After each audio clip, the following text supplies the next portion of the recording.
In the context of what's going on today, one of the most common, and it's a very profound question that comes up in halacha, is the question of payment. You hire somebody to perform perhaps in an event, you hire somebody who's your employee and you're his employer. You may even have to pay your employer even though he's not doing any work. You hire a teacher, a tutor, or you pay tuition in a school. The school is not providing much. And the question is, are you still contractually bound to pay those monies? And this question comes up all the time in our days. And it takes on different shapes and different forms. I'm going to use today as a testing ground to see if this topic goes, if it flies well with you, with me, if we're able to begin to get a grasp on some of the fundamental halachic issues. I want to welcome Joe Zeifman, who just joined us. And I'll start with the following introduction. The world, to some extent, and I'm not necessarily including Canada. Every country is a little different. Canada probably would not fit this description, but to some extent, many countries will admit that Corona, at least at some point, has frozen the world, and people are quarantined. They're living in their homes for long weeks. Many of the Torah institutions are no longer functional. Summer camps have been canceled. All sorts of events that should have taken place in wedding halls and other halls have been canceled. Photographers have been claiming that they're virtually out of work, except for maybe a local wedding. Sometimes they can do some work. So besides catering halls and schools, many workers are finding themselves unable to provide the services that they normally would provide. And here we have two issues, or maybe it's one, shtaim sheinachas, two facets of one issue. One is the claim of the hired worker who says, look, there's circumstances beyond my control. It's not like I'm a lazy bones. I can't provide the services because it's impossible to do so. If the school was closed down by the Ministry of Health, I can't teach. That's not my fault.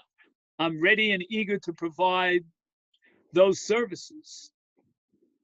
The counterclaim is, well, you know what? I contractually obligated myself to pay you.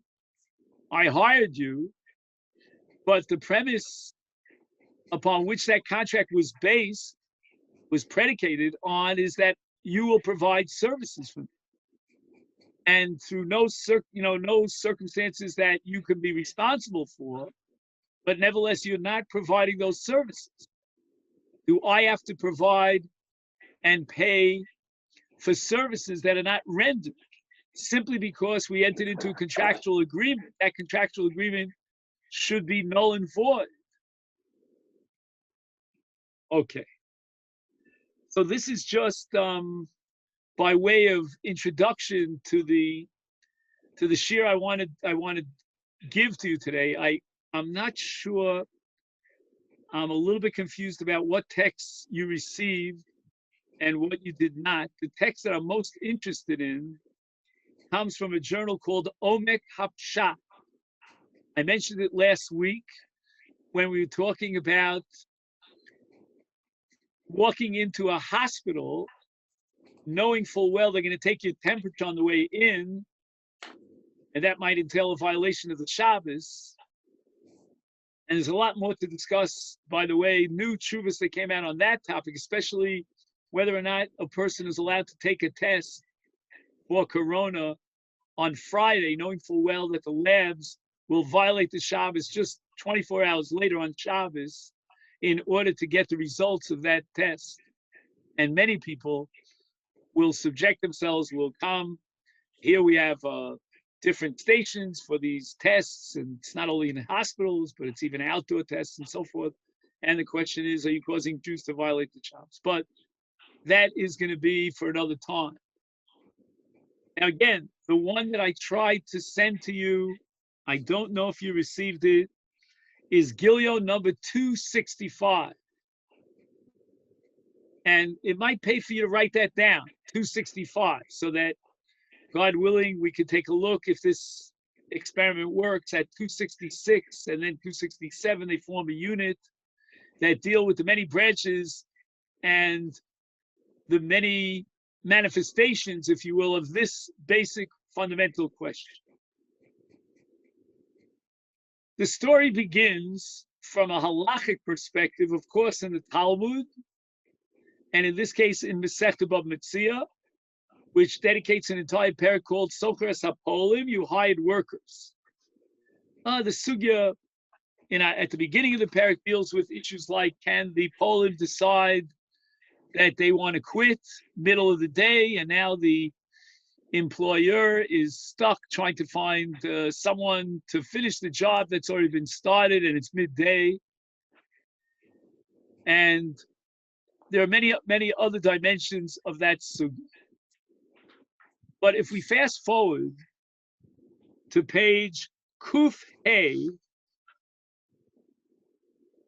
which is the equivalent of 105, and we're on the second side, that's where the story really is addressed. What text are you using? Again, there was some mix-up. I don't know. I thought I gave clear instructions, but apparently my instructions were not good. You were meant to get something called Omek HaPshat. Oh, okay. Which looks like this, and I apologize. I don't know what went wrong. You may have gotten some materials from Rav Schechter, which we probably won't get to today. But I'm not registered with you anyhow. So now this is my first time listening to you. Oh, so now I got to get you registered with my favorite fellow David Spiegel. Let's see if you can send me an email, and I'll just pass it on to David Spiegel. My email address is azariaburzon@gmail.com. Okay. And we'll get you on the list so that you can get the Maramakomos. Okay. In the case of today, as far as today's shir, I don't think you're at much of a disadvantage because I'm happy just to listen. Yeah, because I think, Harry, what happens is none of us, except for me, have the text in front of them. Okay. Again, if you go onto a site called Beinenu, you can just simply pull this out, but I don't know if we're going to do that right now. So let me give you a little bit of background here to to what I consider the most important text of our discussion for today, and that is Bava Metzia Kuf Hey Amud Beis. Now, there's no way we can even begin this discussion and hope for success unless you write down 2 words on your page. And that's a disadvantage of a shir in Zoom, because my technological skills are very limited, and I don't have, again, I know that Zoom provides this, but I don't know technologically how to do this and create a kind of a whiteboard for you. So if you can take the time and get yourself a pen and paper, write down these 2 words, maskir and socher. Because without those 2 words, it ain't gonna fly. As we say in baseball, you won't even get to first base. Maskir and socher. Now, let's define those 2 terms. The maskir provides a service. and he demands payment for that service. A contract is signed between the maskir, who's providing the service, and the socher, who's receiving the service.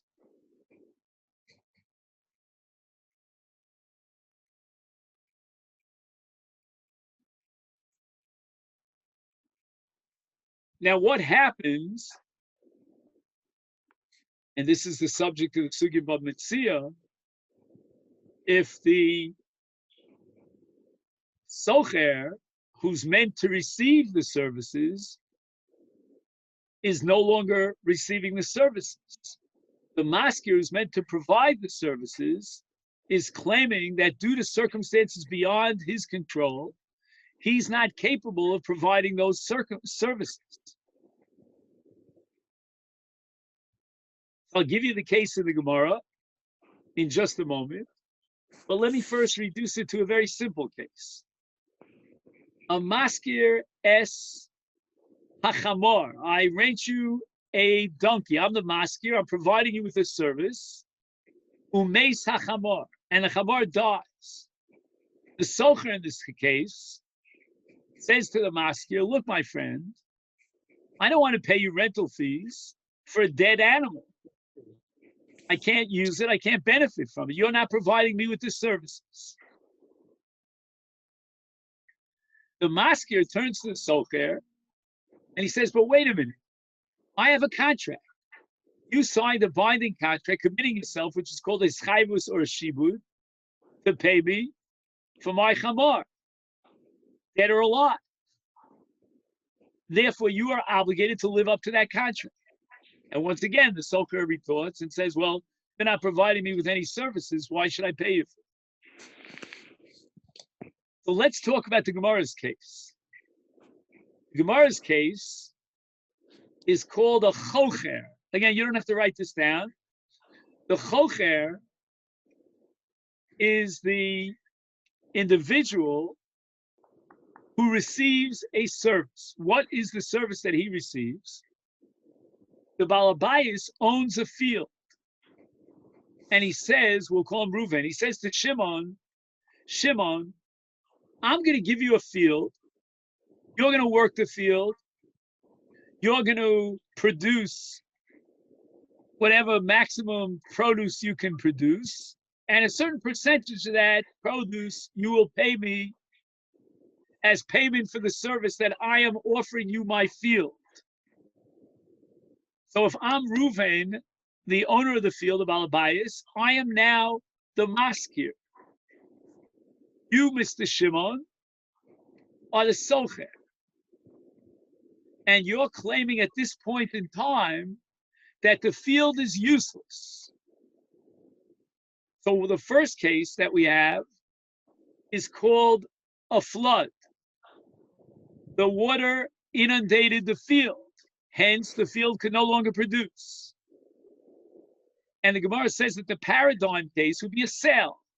Imagine the following. Reuven sells a field to Shimon, and the day after the contract is signed, Shimon is now the proud owner of this field, and the field gets inundated. In that case, Shimon takes the loss as a lone ranger, sole loss. The entire loss is his. That's called in the Gemara's language, nistachva sadev. His field hasn't been inundated. Imagine, Chas V'Shalom, you own a field and it gets flooded. Who are you going to claim to? You bought the field. It's yours. You inherited it from your Alter Zayda. What are you going to do? You're gonna bring the Alter Zayda back up to life and say, "Zayda, well, why did you give me a field that was inundated?" You have no claim to anybody. Now the question here is, in a case of services provided, is that equivalent to a sale? And therefore, the maskir says to the socher, or to the chocher, who's called technically in this case, "Look, Mr. Chocher, you bought the field, so to speak, for rental purposes. You're contractually obligated to pay, and now there's a flood. That's your business." So the Gemara makes the following claim. And once again, this is a very technical halachic principle that reads as follows: Mazlecha Goram. It's your mazel. You, Mr. Socher, rented out my field. You're going to be paying me for that field, for the use of the field, but never the field is worthless. Well, why did it get inundated? Because you, my friend, have a very bad mazel. That's your mazel. That's your bad luck. I, Mr. Maskir, have provided you with a field. I didn't do anything to bring down the rains from the heavens or, break the, shall I say, the barriers of the river, and your field is inundated. My friend, you are obligated by contract to pay me, like it or not. I don't have to provide the services unless I deliberately withhold services. But if a flood, which is beyond my control, my friend, that's your bad luck. So the Gemara says that claim of Mazlecha Goram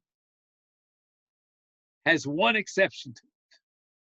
And the Gemara calls that Makas Medina. And this you have to write down again. I'm sorry, I misled you if I say you only have to write down 2 words. Now you have to write another 2 words down.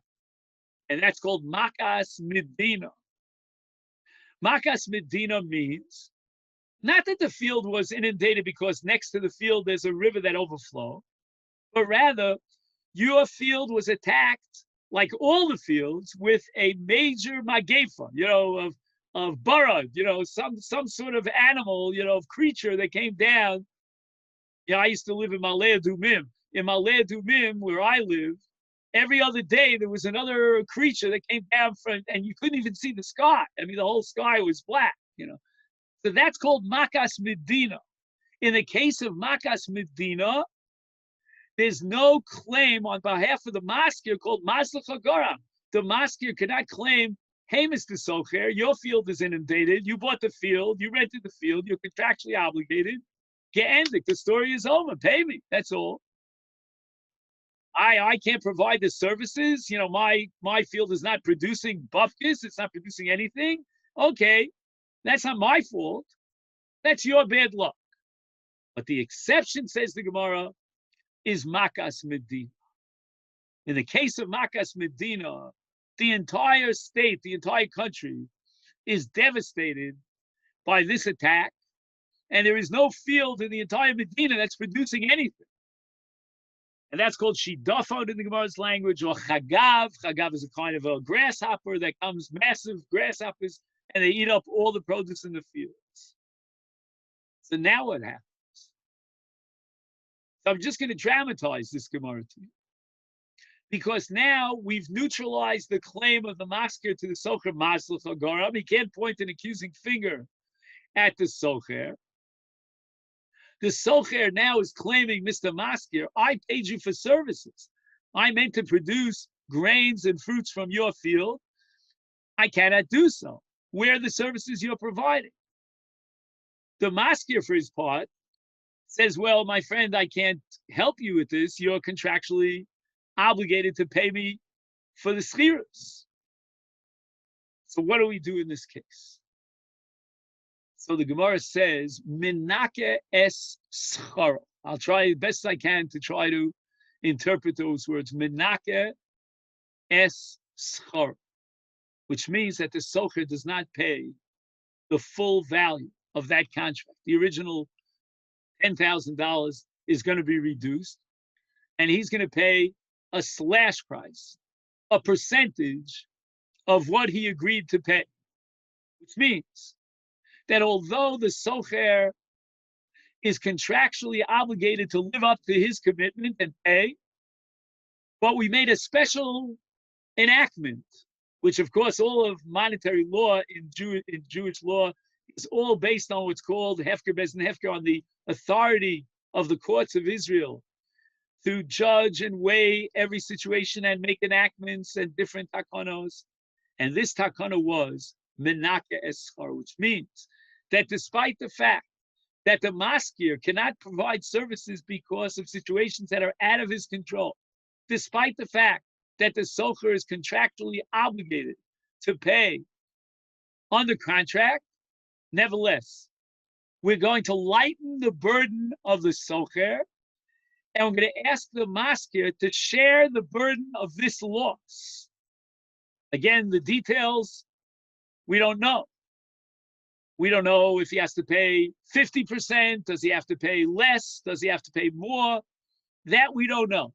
What we do know is menake es schar, that the maskir could not demand from the socher full payment according to contract because the maskir is unable to provide, again, through no fault of his own, the services that were contracted.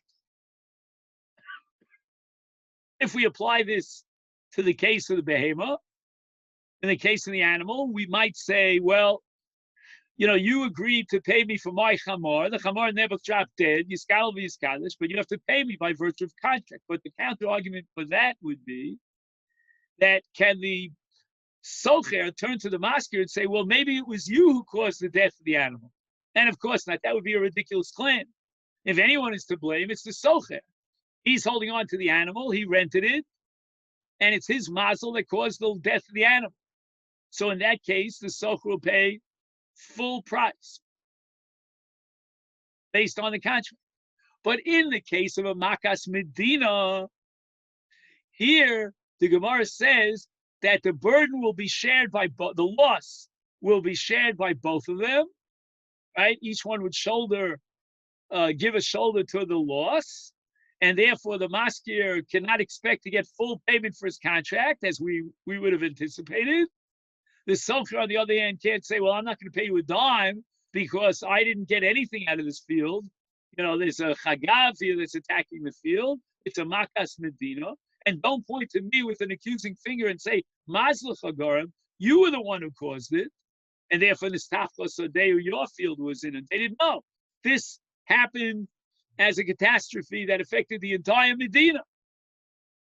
So the takana was that they both share in the loss. The maskir cannot collect full payment. The socher is not required by contract to pay the entire contract that he did, and it's going to be some sort of I call it a pshara, a compromise that's going to be worked out. So just to summarize, I wrote myself a little summary here. If the conditions make it impossible for the maskir to provide services, and the maskir now still wants to demand payment by virtue of the contract, and he's going to claim, well, this is not my fault that my field is not producing, we're going to balance two opposing claims and recognize the validity of both. And the chiddush is that the maskir, since he's not able to provide the goods, he will have to share in the loss. The socher, on the other hand, has to share in the loss because he is obligated by contract to pay for the schiras. And that's a summary of what we did until now. Okay. Now, everything that we said until now is in the Gemara in Bab Metzia and codified in the Shulchan Aruch in what we call Choshen Mishpat. And you'll see it codified here in Siman Shin Chaf Beis. Okay, fine. Now, after the Shulchan Aruch codifies what he formulates, now we have the Ramah. The Ramah, Rav Moshe Isserles, was a contemporary of the Shulchan Aruch, Rav Yosef Karo, and he writes his comments. So the Ramah quotes a Mordechai, and the Mordechai was one of the Chachmei Ashkenaz at the time of the Rishonim, many centuries before the Ramah. And the Mordechai is largely based on the Maram Miruttenberg. Okay, so he was a German scholar from the Rishonim, tremendous power in the history of Psak, both for Ashkenazim and for Sfaradim as well. Very rich history during the periods of the Crusades and so forth, but that's not for us today. That's more for Tisha. Now, the Marami Rutenberg, which you'll see here in the third paragraph, again, if you happen to have this printout, which I don't think you have, but he quotes the following situation. Okay. Baal Habayis, as we said before, is the one who provides the service. And he's known as the maskir. But he provided a field that's meant to produce, as we discussed. Now we get to a balabais and a malamed. And the case is that Ruvain hired Shimon to teach his son, or to teach a class in a school. Now, in this case, it's really a little bit tricky, but we'll try to get over this hump. The malamed is called the maskir, and the balabais is called the socher. Again, we go back to our original definition. The maskir is the one who provides a service. And right? I'm sorry, let's start again. Right? The maskir, yes, I got it right, is the one who provides the service. And the socher is the one who receives the service and he pays for it. In the case of a malamed, the balabais, again, pardon that term because it's paradoxical, but it's the balabais who is now called the socher. Why? Because the balabais is going to be provided with the services of the malamed tinoko, so the one who's teaching his child. So in that sense, the teacher is providing services, and he's like the balabais of the sada that we spoke before in the chocher case, and therefore he's called the maskir. So the malamed now becomes the maskir. The balabais is on the receiving end, receiving the benefits, the services of the malamed, and the balabais is now willing contractually to pay for those services. Says the Marami Rutenberg, the government, right? I don't want to say Yamach Shemam, but that's really what I should say. The government now came out with a decree, no teaching of Torah. It's out. Pain of death. At this point, the malamed can no longer teach. And he's meant to provide services. He's the maskir. The socher, for his part, had hired him contractually to pay him for his services. Should the socher carry the entire burden of the loss? Does the balabais have to pay tuition to the malamed, to the maskir? And is this case identical to the case that we began with? And we should have a certain kind of a compromise, if you will, in which both the maskir, who's meant to provide the services, and the socher, who's contractually obligated to pay for those services, they should both share in the burden of the loss. And that's what you and I would have said until we got to the Marami Rutenberg.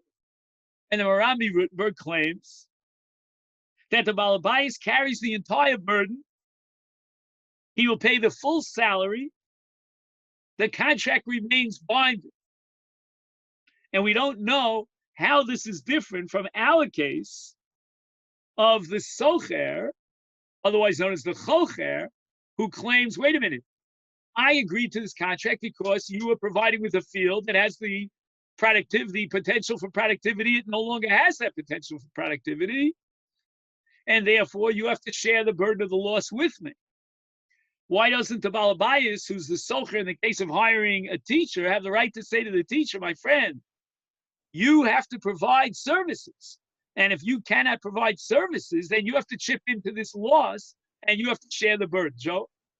Would it be different if he's able to find somebody else to teach? Is this only in a situation? I'll tell you, it's at the pain of death. It's what's called a makas medina. Now, since you raised that question, Joe, let me go backtrack to a paragraph that I skipped. And the Gemara says the following. I provided you, we're going back to the field that I provided you. And this field has a mayan. It has a spring in the field. Or alternatively, it has a tree and the tree provides shade. Okay, let's focus. I don't want to get confused now. Let's focus on the case of the mayan. And the Gemara says, Yavesh hamayon v'niktas ha'ilon. The mayon dried up. So the Gemara says, Eino menakalo mischar. In this case, the maskir who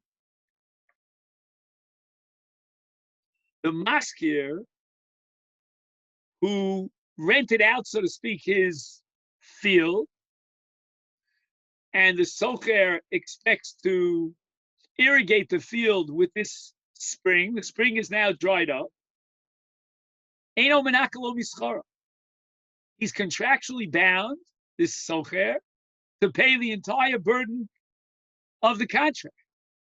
But the Gemara gives an explanation. And the Gemara says, now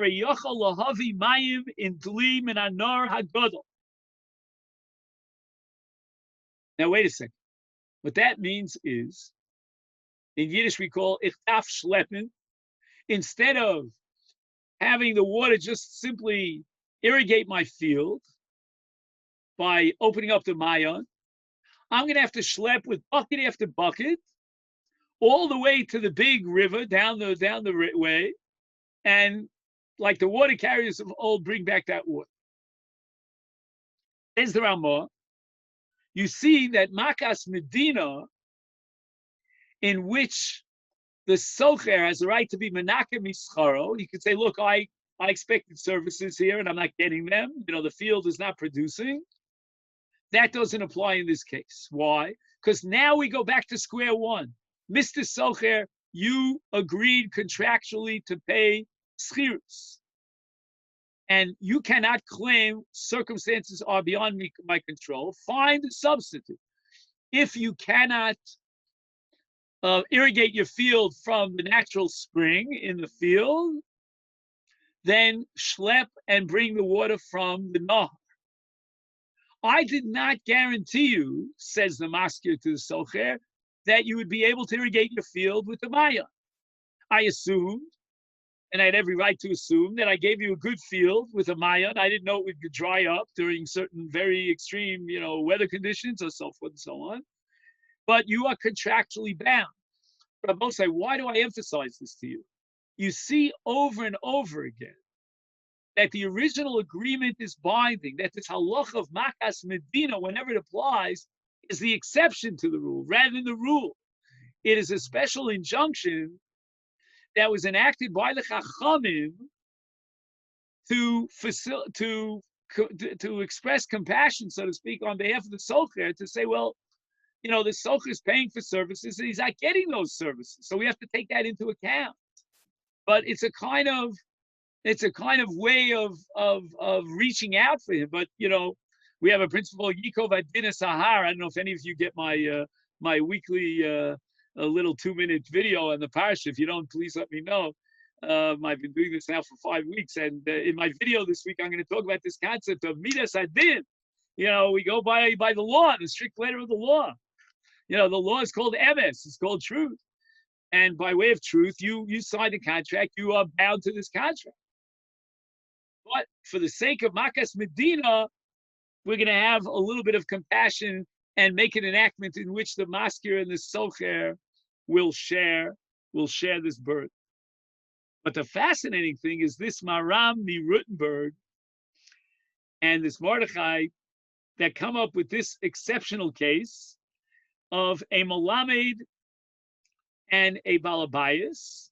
And the Balabayas in this case, who is the socher, because he's paying for the services of the Melamed, who's the maskir, who's hiring out his services, he's going to have to pay the entire price, contractual, without any compassion, and forget about Makas Medina. And that's really an amazing halach, which, by the way, would have major impact in our time on schools that have unfortunately closed because of the coronavirus. Now, there are schools, and that I'd like to talk to you about if you're interested in the next class, which are providing services from the house, Zoom shiurim, recorded shiurim, telephone shiurim, etc., etc. And then the question becomes whether or not many other poskim will accept the position of the Marami Rutenberg that the maskir in this case is contractually bound to pay tuition, despite the fact that the Malamed is not able to provide the service for which he was contracted, and perhaps other poskim would accept the Marami Rutenberg in this case, where the maskir is getting, I mean to say, the maskir is providing at least, some element of service in the teaching situation. Now, the Ramah quotes the following. The Maram Mipadua. Again, the Maram Mipadua is already in a later period of time, a great Italian scholar, Ashkenazi in this case, and he says that, you know what, this whole discussion about who should suffer the loss in a case of a Makas Medina, this is only relevant lemafreya, meaning up until this moment. But from this moment and on, the deal is off, which means that the maskir says to the socher, guess what? You're not able, just 1 second, did I get this right? I want to see who's talking to who. Right, the socher says to the maskir, from this point and on, you're not able to provide the services which I contractually agreed to pay you for. My commitment was until this point in time, but not for the future. And I have the right to back out of the deal mikanu lahab. Again, we see a kind of a compromise in which the halach is bending over backwards on behalf of the socher because he's not getting the services that he's paying for by contract. And we had the first kula, which is called Makas Medina Menakalo Mischar. Now we have another kula. And what we're going to say now in this case is that, you know what? The socher is saying, I hired you. You're not providing the services right now. From now on, the deal is off. The contract is batel umefut. Which means, again, in an educational context, we basically lost the whole power of the Marami Rutenberg. What do I mean? Again, I'm not going into detail of that partial teaching. Let's say everything is closed down. There's nothing going on. We cannot organize classes on Zoom. Nothing is happening. In such a case, you know what? The socher, who's the balabayas, and he is hiring the malamed as his maskir to provide services. The socher says to the maskir, okay, my friend, I'll pay you for services not rendered by virtue of the contract, as we saw in the Marami Rutenberg, but not from now on. It's ad nauseum. I can't tolerate this situation for one more minute. I am going to be bound by a contract which cannot be fulfilled. In other words, according to the Marami Padua, we have now a kind of an ongoing contract. Every minute in its history, the contract has to be reviewed, so to speak. And although the contract up until this point was binding, but at this point, circumstances have changed radically. Because, again, my friends, imagine in a Makas Medina that the contract is binding ad infinitum. That puts the socher into an impossible situation where he's not getting the services he provide that he's paying for. The maskir cannot provide those circumstances through no fault of his own. But the socher should now be contractually bound from here till doomsday. Can you imagine? It's September 1st. And I sign a contract to pay tuition for my child. And on September 2nd, the school closes. So I got to pay a year's worth of contract because I signed a contract. Says Rami Padua, no way. I'll pay you for that one day because by virtue of the contract, but not from now on. Now, I would like at this point to fast forward to some of the points that he makes here on page 3. And page 4 is, I don't know if I mentioned this to you last week. I was fascinated by this Omek Upshot because he has a 4-page edition every week. And he finishes his whole presentation in 3 pages. The 4th page, he has these little boxes where he addresses different issues in very little short boxes. So he has an issue about toilet paper because he says that during the Corona period, people don't want to use different kinds of calls magavot, different kinds of towels and this and that. So there's a tremendous use of, disposable tissues, or disposable papers, and you just throw it out to avoid any. So there's a mass rush, to buy these. So he says that there are 2 companies in Israel that are producing these tissues, 2 major companies. He tells you by name. If anybody's interested, I'll stay on afterwards. I'll tell you which names. But he says one particular company, very often, the pages are stuck, the tissue pages, the paper is stuck one to the other. And he wants to claim that's a malacha on Shabbos. So avoid that company. The other company, each page is separate. Very interesting. He has another little paragraph here about outdoor events. He says a lot of outdoor events now during Corona. And he says that it's not enough to pay a mashgiach kashrus like you usually pay. You got to make sure that every single person, before he puts any food in his mouth, he checks for bugs. Because he says there are all sorts of flies and bugs that are floating around. So you need a special bedika to make sure there are no flies in your food. Then he has a little, paragraph here about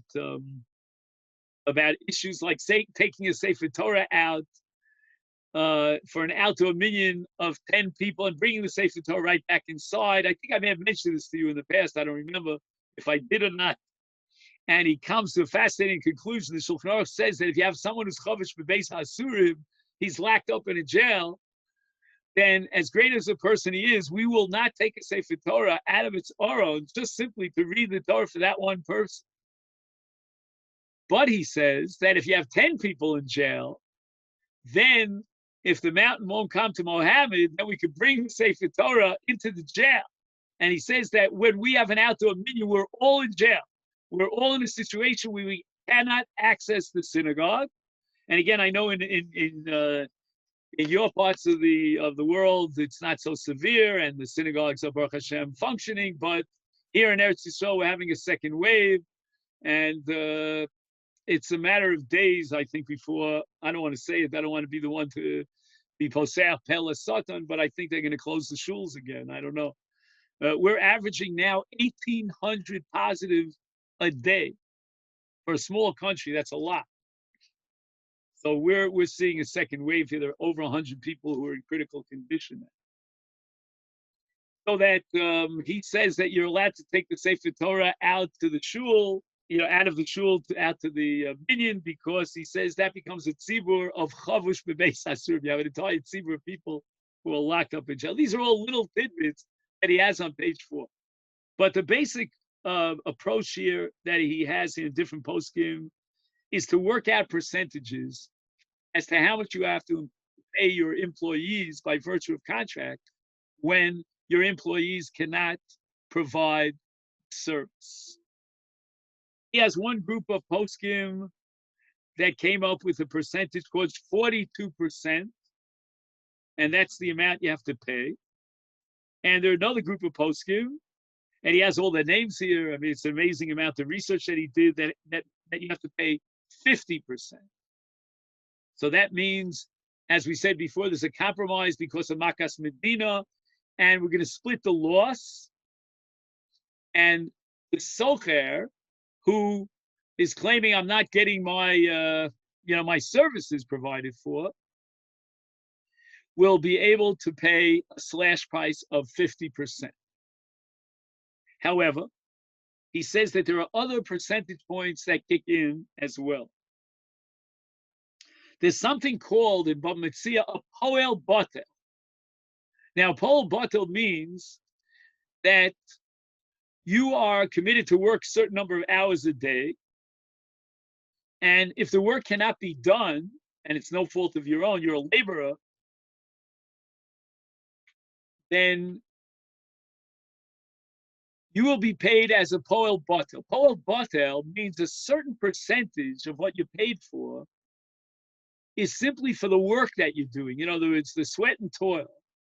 You would be willing to take a cut in salary if you didn't have to lift a finger. That's a poel batel. In other words, if you could just sit around, like a scarecrow and protect the gardens without having to tend to them, till the soil, etc., then that's worth something to you as well. So even though we may come to the conclusion that the employee is going to get paid 50% of his salary because of the contractual agreement in which the maskir committed himself. Excuse me. I'm sorry. Back to the socher. I'm sorry, I made that confusion one more time. So the socher receives services, and he contractually agreed to pay for those services.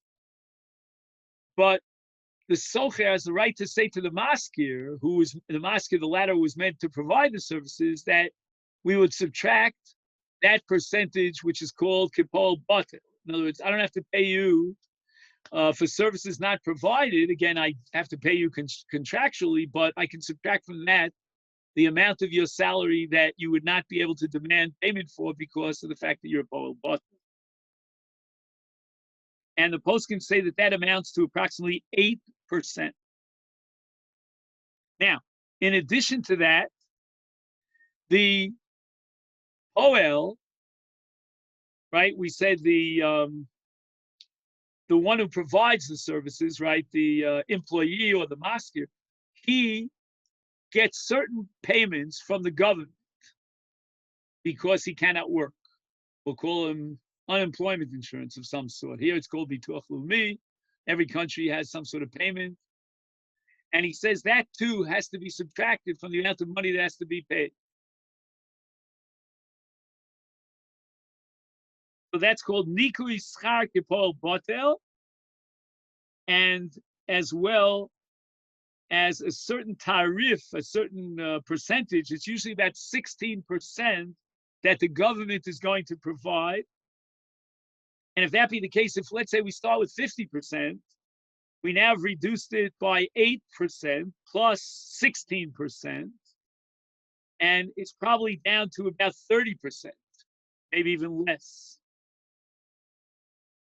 And what I'd like to cover with you next week is a discussion about summer camps and schools, and see how this all kicks in. So if you, at least the pages that I think you do have are from Rav Shechter. We'll just, for the next few minutes as we conclude, Rav Shechter has a piece here about Avelus during the 3-week period. And he quotes Rav Soloveitchik, who bases himself on the Vilna Gaon, that even though our Avelus for Ashkenazim during the 3 weeks is based on Minog, the Minog itself has to fit into a Halachik category. And the category from the 17th of Tammuz up to Rosh Chodesh Av is called Yud Beis Chodesh. It's like the period of Avelus beyond the first month for a child for loss of a parent. The 9-day period of time, which is kicked off with Rosh Chodesh Av, is considered and defined as Shloshim, and all the laws of Shloshim will apply by virtue of this minhag. And Tisha B'Av itself is considered like Shiva, and all the laws of Shiva will apply, with the exception of 2 laws of Shiva which we don't have today, and that's called Kfiyas Hamitim, Kfiyas Hamita and Atifas Harosh. Although again, there's a lot to talk about here, because some say that Kfiyas Hamita today means covering the mirrors. We don't have that on Tisha B'Av, and that's because we don't have what's called a Beis Avel on Tisha B'Av. Kfiyas Hamita is Halachim Beis Avel. Atifas Harosh is a Chal Shem Avel, but Avelus of what we call Avelus Yeshana of a Churban for Tisha B'Av, that's not a Chal Shem Avel. That's a different halacha that the entire tzibur took upon itself minhagi avelus. So he says an afkamina is shaving during the 3 weeks, and he says the following: with regard to someone who lost a parent during the Yud Beis Chodesh, we have a principle called Ad Sheyigaru Bo Chavero, which means that after he dips beyond the 30 days and he still hasn't shaved or taken a haircut, so the halacha says that we wait a period of time until his friends will sort of jeer him on, you're looking a little bit slumpidic. But Rav Moshe Feinstein claims that in our time, it means that we wait double the period of one haircut to the other. So let's say, for example, you take a haircut every 6 weeks. I'm just throwing out a number. So then when you get to week 12 weeks, that would be Achiyagaru Bo Chaver automatically. And if you take a haircut every 5 weeks, and 1 week past Shloshim would already be Achiyagaru Bo Chaver, and you're allowed to take a haircut and a shave. He says that for those who shave on a weekly basis, once a week, then the time will be considerably shorter than, let's say, between one haircut and the other, which might be as much as 2 months or 3 months. But here he takes a shave every week. And therefore he says that during the 3-week period, based on Rav Soloveitchik, he says that there'd be a lot more room for leniency to shave during the 3 weeks for someone who shaves on a weekly basis, because he doesn't allow a full week to go by without shaving. If somebody shaves on a daily basis, he would not allow a day to go by without shaving. Now, if that's the halacha that applies to Hachiyigaru Bo Chavero in Yud Beis Chodesh, we're going to superimpose that halacha on the dry vachin, and therefore it's very conceivable that you'd allow a person to shave almost daily during the 3 weeks. A big, big hula. And as far as music is concerned during the 3 weeks, so although it's true that Yud Beis Chodesh, in the case of Aviv Ve'imo, by virtue of Minna, enjoins the Avel from listening to music, but he says, Mishu b'matzav shel mora shchora v'atzvus, like during this period, if those who are quarantined are living through very difficult times, and he's not listening to music just simply because he's in a hoopla mood to enjoy the music, but rather lefakeches atzvuso me'olam, to somehow mitigate the depression. He says that was never included in the original minhag. The minhag was to prohibit music for the sake of pure pleasure and enjoyment.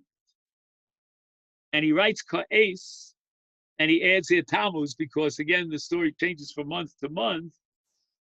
Shekola olam shari b'tzar machmas hamagefa sheposhtu b'chola olam harbe shruyim b'mara shchori. He says it's very common to find people in a very state of tension, and therefore yesh lahakil bazeh, and to allow the listening of music, because that's not the music that we accepted by min. Now, you may have had a piece called Tfilos B'Beis HaKnesses B'Rosh Hashanah, and he says that in Mirza Hashem, if we go back to the shuls for Rosh Hashanah, here in Israel, no one's willing to predict that we'll be back in shuls for Rosh Hashanah, and shofar is going to be a major issue. But he has a different issue here, and he wants to suggest the following. He says that let's say there's only room in the shul for 1 minyan, and they will not allow so many people to fill up all the seats, and everybody wants to come to shul for Rosh Hashanah, Alavai. He says we're going to make 2 minyanim, one after the other. The first minyan, which he calls a minyan of Ashkama, he sets it for 7 a.m. I don't know exactly why it has to be 7, but let's say in America, Hashkama minyan is at 7. 7 is actually particularly early. And I don't know if at Rosh Hashanah time you could daven much before 7, except maybe. Anyway, he says the regular minyan is going to start at 9. That gives you 2 hours for Rosh Hashanah minyan. So Rav Shechter writes an entire tshuva. What is critical what do we have to fit into that 2-hour period of davening so that the first minyan would be over and the second minyan could take over? He says we're going to have to omit the piyut. He says there's one piyut he's not willing to omit because he thinks it dates back to the time, perhaps, of the Beis Hamikdash itself. And that is, just let me read it to you. He says that there's a piyut called Ha'oches Biyad Midas Mishpat. Yeah, what's the next line? There's this. I'll open up the master. Kaler. Keller. Isn't it V'chol Maminim? He's going to leave out V'chol Maminim. He wants to know about Unesan and Tokef. And he writes that Im Yirtzu Lomar Unesan and Tokef, if they absolutely push for it, he says, Arshus Biyada, we'll let them get away with it, but he says, it's not the most chashuv piyut. It's not the most important piyut. I think he doesn't spell out why. I think he means because it's a much later piyut. You know, we have piyut that date back to the time of the Rishonim. And he says the following, that although we may be very sad about leaving out all the piyutim of Rosh Hashanah, I mean, that's what gives, the Rosh Hashanah davening such a powerful emotional impact. But he says that Bizmanam HaGeifa, Shadayin Kol Ha'olam Shoreres B'Mageifa, he says, Yesh Shas Hadchak Golo, and he says, based on the Noda B'Yehuda, which Rav Shechter quotes all the time, it's another work in the Noda B'Yehuda called the Tugel Mivava, we don't have to be Mater Neder in a case of Shas Hadchak, meaning every minhag which we accept and has the power of a neder, we have to be matir neder, with the exception of a situation in which we can determine that the original minhag was limited and didn't apply in this case. And he says that the minhag of piyutim was accepted shalom b'shas hadchak, but b'shas hadchak we never accepted the minhag. And he says that in order to guarantee that we could finish the entire davening by 9 o'clock, we're going to have to also cut down the tekios. Now here we're getting on, once you play with the tekios, you're getting into, very shaky ground. And he says, number one, we don't have to be makbid on the minhag of 100 kolos, of 100 kolos, with Aim Sisro and all that. He says, Ze'eno midina. That's not according to the strict letter of the law, elmi minhag. And again, the minhag doesn't apply to Shas Hadchak. And once again, he says, you don't have to be matir ned. He doesn't spell out exactly how many tekiyos you need. My guess is you need 60 tekiyos, which means 30 for what's called tekiyos to miyushav, which is before we start the Shmona Esrei, and another 30, 10, 10, and 10, which is spliced into the Musaf service. I don't know. He doesn't go into detail. As far as Piskei the Zimra is concerned, he says that people should stay home, but he's nervous about that. Because if you stay home for Piskei the Zimra, then he says that there may be a hefsek in a bracha. Every Piskei the Zimra opens up with a bracha. And if you come for Shochet Ad or Hamelech, then your walking to the shul is itself a hefsek. The Ein Zen Nocham. He's mamish in the middle of a bracha.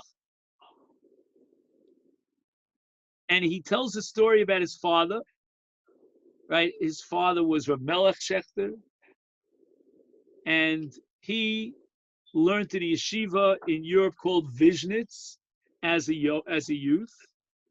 And the Vizhnitzer Rebbe, who was the Shliach Tzibur, would begin with a special nigun for Nishmas Kol Chai. And he says that was the Tchilas HaBrocha. Now, I'm not sure what he means that was B'tchilas HaBrocha. So I'm going to have to clarify that for you. He's got a little bit of a summary here in English, but he doesn't even mention this story about Vishnitz. So I honestly can't tell you what he means. I'll read it once more. He says, "A Rebbe Shimesh Keshatz b'Shabbos, v'yamaschil b'nigud miyuchad mitchilas nishmas, shezeh tchilas habrocha." I don't know what he means. I suspect, but I'm afraid to even say it out loud, that maybe the bracha of Baruch She'amar, they waited and they delayed until nishmas. I don't know, but that would certainly solve that problem. Now, what you may have also received is a very long piece from Rav Shechter called Binyonei Tefillah. I think it's close to 10 pages long. And I think maybe what we should do is, I'll do this homework and try to decide, pick and choose which of these sections are critical for us or very important for us to know as we move forward. Again, let me reiterate what I said at the beginning of this year. If you'd like to get to Mar Makomos beforehand, send me an email, azariaburzon@gmail.com. I'll pass on your name with his permission, with your email to David Spiegel, and he'll send it out to you, God willing.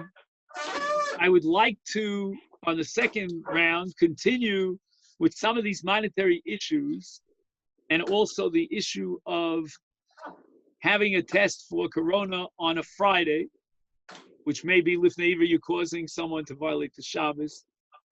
And all that is in this journal that comes out once a week called Omek HaPshat, which you can get online. I'll try to send you a link, which I tried, but it didn't happen. I don't know, maybe it did. So that's it for now. And if there are any questions, now's a good time to ask. If anybody. Yeah, I didn't understand the 8%. So that's called Kipal Batil, meaning how much of a salary would you willing to be able to take if all I asked you to do was just sit around, do nothing without any terror? Obviously, you want to get your full salary, but I may make you an offer and say to you, you know what, I'll pay you a certain percentage of your salary, and you don't have to do a thing. So you're willing for that to give up on the majority of your salary because you don't want to work. When I was a kid, there used to be a television program called Dobie Gillis. So every time he said the word work, he would say work. So there are people who don't want to work. So pay them Kipol But. And there are various shittas in the poskim as to how much of a percentage point a person is willing to take just to be a Pol But. And if you're making more money, like a psychiatrist, let's say, I don't know, maybe gets, I'm probably underestimating, gets $250 an hour, right? And maybe it's twice as much. I'm probably underestimating, right? So, he's not going to take 8% of his salary to be a Pol Batel. He's making a very nice salary in order to work. He wants to work. So that's an element called Pol Batel. There are other elements that might make up for your salary, like certain kinds of insurance policies or governmental gifts that are offered during this period of time. And all that has to be subtracted from the money that the Socher pays the maskir, because he's just trying to make up the difference of the fact that the employee is not working, getting full salary. Okay, then? Okay. And I have another question related to this. Like, say if an employer requires his employee to go with him to a restaurant. The employee does not want to order anything, but the employer forces him to order something. Who has to pay? The employer who's forcing the employee to have something to eat? Or does the employee have to pay because he is eating it? No. I think if the employer is the one who forced him to eat. However, there is such a thing as paying for hana. Like, for example, let's say my animal falls off a high place, slips and falls into your tomato patch. So let's say, in the case of what's called shein v'regel, I don't have to pay you in a Rishus HaYochid, but nevertheless I have to pay for the Hana that I saved myself supper. So it could be that that's what you have to figure out. If the employee saves himself $10 because he doesn't have to prepare supper that night, that much money he would have to chip in. But as a general rule, if you force someone to eat, you cannot bill him. Okay then? Okay, thank you. All right, thanks. David, are you still around? I don't know, I can't tell. No? Okay. But maybe David is still there. So I'll be in touch with you by WhatsApp or so. I just trying to figure out, what might have gotten wrong. That my brother's on? Yes. Yeah, all right. It's very chutzpahdik, but you said you're going to get in touch with Rabbi Schechter. So he gave a hypothetical time of starting the minyan at 7. Many shuls begin very early. There's Vasikin minyan, a lot of Vasikin minyanim. There are many people who would be willing to have a full Rosh Hashanah davening and start a little earlier. Yeah. Yeah, It's not a I'm sure if Schechter is aware of that. Rav Schechter is probably addressing the reality that he's looking at. And you and I, here in Har Nof, I daven Be'ez Hashem every day in a Vasikin minyan, but there are many people who can't get up for Vasikin. And again, you're talking about American communities. I'm not sure how popular Vasikin is. So he's describing a situation where there's only one room for a shul. There's one sanctuary. And you and I would say, well, let's find another room somewhere for this early minyan. So, but he's not talking about it. So if you grant him his scenario, he's talking about a case where there's only one sanctuary. The earliest they can get a minyan together is at 7, and the latest they can get the second minyan, or jump started, is at 9. And he wants to know, how would you halachically push in an entire Shana davening with all its embellishments into a 2-hour period? So number one, he wants to cut down on the piyutim. That's fine. Number 2, he wants to cut down on the tkiyos. That's bold. And number 3, he wants to cut out Psukei Zimra, so to speak. Encouraging you to say Psukei Zimra on your own time at home, but at the same time, in the same breath, discouraging that because of the hefsek in the bracha. And maybe what the Kosev HaShlishi, I don't know, he doesn't spell this out, but maybe we should have people come in for a very short, truncated Psukei Zimra, and they'll recite their bracha and then chaplap, add a couple of tehillim, whatever it says in the siddur there, and then say nishmas and get down to business. It's going to be the most rushed Rosh Hashanah davening you could imagine. But again, in my mind, is best regardless, because I have a feeling we're not going to have a Rosh Hashanah davening. Again, I'll tifta pelis satan, but I don't know if it's going to happen. We have to somehow stem the